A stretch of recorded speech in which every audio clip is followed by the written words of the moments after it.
Hi guys, Juan here. Isa sa pinakamalaking pangarap nating mga Pilipino ay ang magkaroon ng sariling negosyo. Yung tipong tayo ang boss, tayo ang nagpapatakbo, at tayo ang kumikita. Pero, ang laging tanong, anong negosyo ba ang maganda? Paano kung malugi? Gets na gets ko yan. Ang hirap kitain ng pera para lang ipusta sa isang bagay na hindi ka sigurado. Kaya naman sa video natin ngayon, pag-uusapan natin ang 7 negosyo dito sa Pilipinas na matatawag nating recession resistant o sa madaling salita, halos walang lugi. Bakit halos? Kasi lahat ng negosyo may risk. Pero ang 7 na to ay nakatutok sa basic needs o mga pangunahing pangangailangan. Umulan man o umaraw, may krisis man o wala, kailangan to ng mga tao. Pero bago natin simulan ng video, make sure na panoodin mo hanggang dulo para malaman mo kung ano ang susi sa pagiging successful sa bawat negosyo na ito. Ready na ba kayo? Tara, pag-usapan natin. Number 1. Laundry business. Kung napapagod kang maglaba, ganyan din ang nararamdaman ng karamihan sa ating mga kababayan. Sa dami ng mga kondo, apartment at dormitory ngayon kung saan kadalasan bawal o walang space para maglaba at magsampay, nagiging necessity na talaga ang laundry shop. Idagdag mo pa ang busy lifestyle ng mga young professionals at pamilya. Kesa gumugol ng oras sa paglalaba tuwing weekend, mas pipiliin na lang nilang ipahinga o mamasyal na lang. May dalawang main option ka dito. Una, yung self-service type. Patok ito sa mga lugar na maraming tenants tulad ng condo at dorm. Mababa ang operational cost dahil customer na mismo ang naglalaba, nagdadryer at nagbabayad sa makina. Pangalawa ay yung full service laundry. Ito naman yung iiwan mo, babalikan mo. Ibig sabihin, kukunin mo na lang ang labada mong malinis, tuyo at maayos na tupi. Mas mataas nga lang ang presyo pero kapalit nito ay convenience. Pwede mo rin dagdagan ng pick-up and delivery service para sa extra kita. 3 bagay ang kailangan mo para maging successful dito. Una, location. Pumesto ka malapit sa mga condo, apartment o subdivision na maraming umuupa. Kung maraming tao sa paligid, sigurado madaming labada. Pangalawa, maintenance. Siguraduhin nasa maayos na kondisyon ang mga washer at dryer. Ayaw ng customer ng sirang machine o aberya sa gitna ng laba. At pangatlo, customer service. Kahit self-service pa yan, dapat may staff kang approachable at handang tumulong. Yung tipong magiliw, marunong at may malasakit. Number 2. Water refilling station. Ang negosyong hinding-hindi mauubusan ng customer. Ilang basong tubig ba ang iniinom mo araw-araw? 'Di ba? Basic need talaga. Sa Pilipinas, hindi lahat kampante sa kalidad ng tubig galing sa gripo.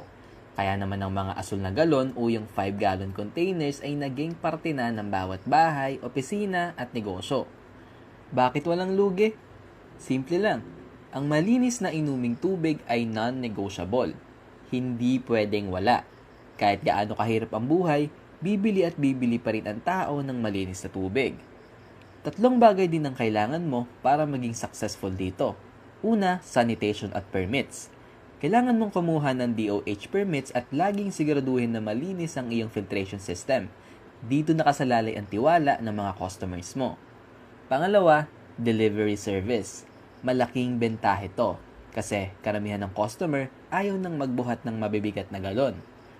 Kailangan mong mag-invest sa motor na may sidecar at magkaroon ng dedicated na delivery boy. At pangatlo, customer loyalty o yung suki system. Alagaan mo ang mga suki mo, maging mabilis sa delivery at maging magalang. Isang masungit na delivery boy lang, pwedeng lumipat ang customer agad sa kalaban mo.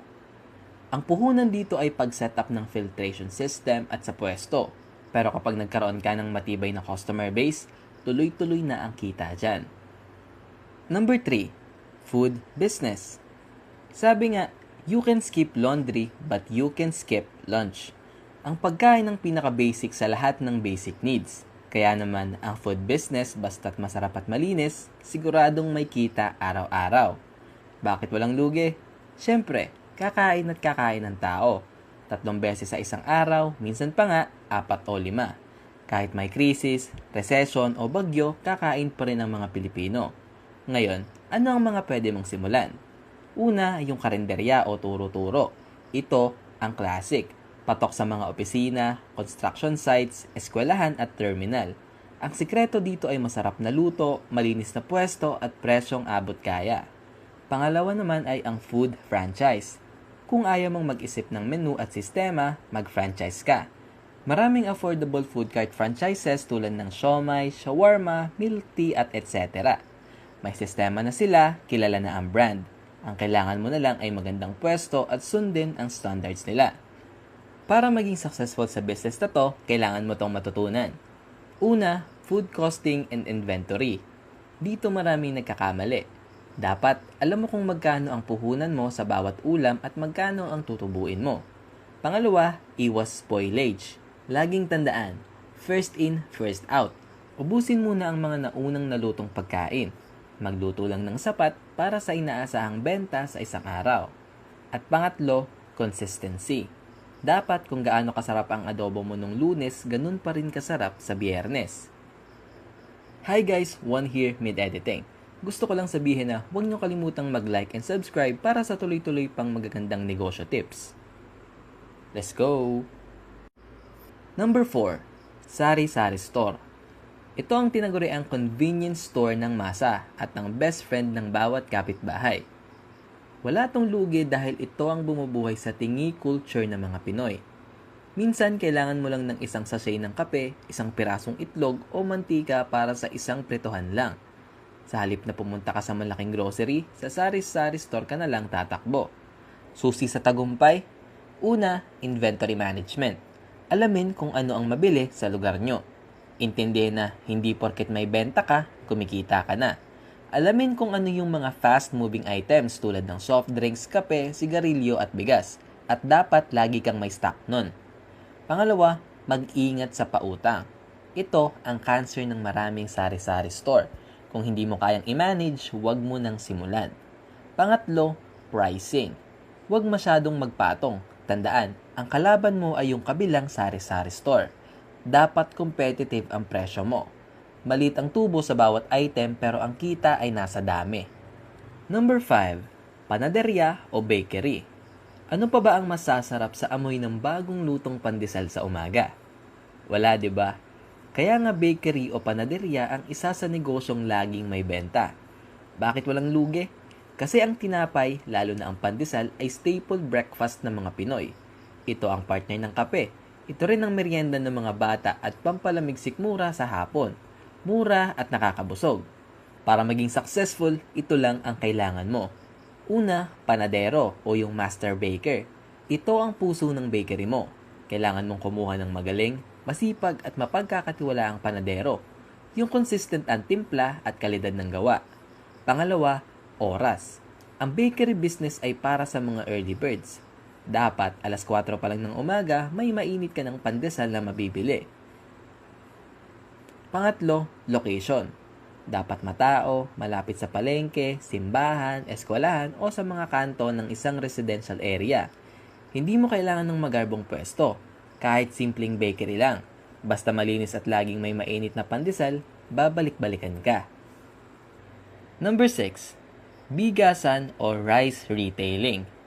May isang linya na nagpapatunay kung bakit walang lugi ang negosyong to. Extra rice please! Pinoy tayo eh. Hindi tayo mabubuhay ng walang kanin.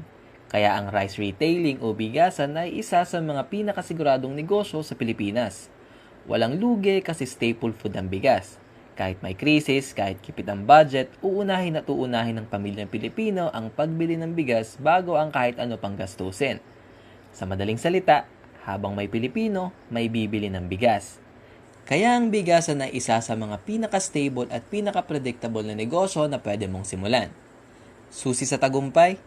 Una, magandang supplier. Kailangan may suki kang supplier na maganda ang kalidad ng bigas at maganda rin ang presyo. Pwedeng sa NFA o sa mga malalaking rice mill. Pangalawa, timbangan o weighing scale. Ito ang pinaka-importante. Huwag na huwag kang mandaraya sa timbangan. Isang beses mo lang dayain ang customer mo, hinding-hindi na yan babalik at sisiraan ka pa niyan sa buong barangay. Dapat laging calibrated at tama ang timbang mo. Pangatlo, variety. Mag-offer ka ng iba't ibang klase. May pangmasa, may panggitna, at may pang-special para may pagpipilian ang customers mo. Maliit lang ang patong sa bawat kilo ng bigas pero ang benta naman ay per sako. Ulit, nasa dami ang labanan. Number 7. Paupahan or rental business. Ito ang negosyong tinitingala ng marami bilang ultimate passive income. Bakit walang lugi? Kasi ang shelter o tirahan ay isa na namang basic need. Habang dumarami ang populasyon lalo na sa mga syudad, laging may maghahanap ng mauupahan. Ano ang pwede? Una, residential. Pwedeng apartment units para sa pamilya. Bed spacing o dormitories naman para sa mga estudyante at empleyado. Pangalawa, commercial. Pwedeng pwesto o stall para sa mga negosyong nabanggit natin kanina. Para maging successful dito, kailangan mo ng una, magandang location. Sa paupahan, ang mantra ay location, location, location. Dapat accessible na transportation, malapit sa opisina, eskwelahan o palengke. Pangalawa, tenant screening. Huwag kang padalos-dalos na tumanggap ng uupa. Kilalanin mo muna. Humingi ng ID, NBI clearance at magkaroon ng malinaw na kontrata. At pangatlo, property management. Hindi ito set it and forget it. Kailangan mong i-maintain ang property. May sirang gripo, may baradong inidoro, dapat mabilis kang rumisponde. Ito ang may pinakamalaking puhunan sa lahat ng nasa listahan pero kapag na-setup mo na, ito ang magbibigay sa iyo ng consistent monthly income sa napakahabang panahon. Kung nagustuhan mo ang video na to, subscribe!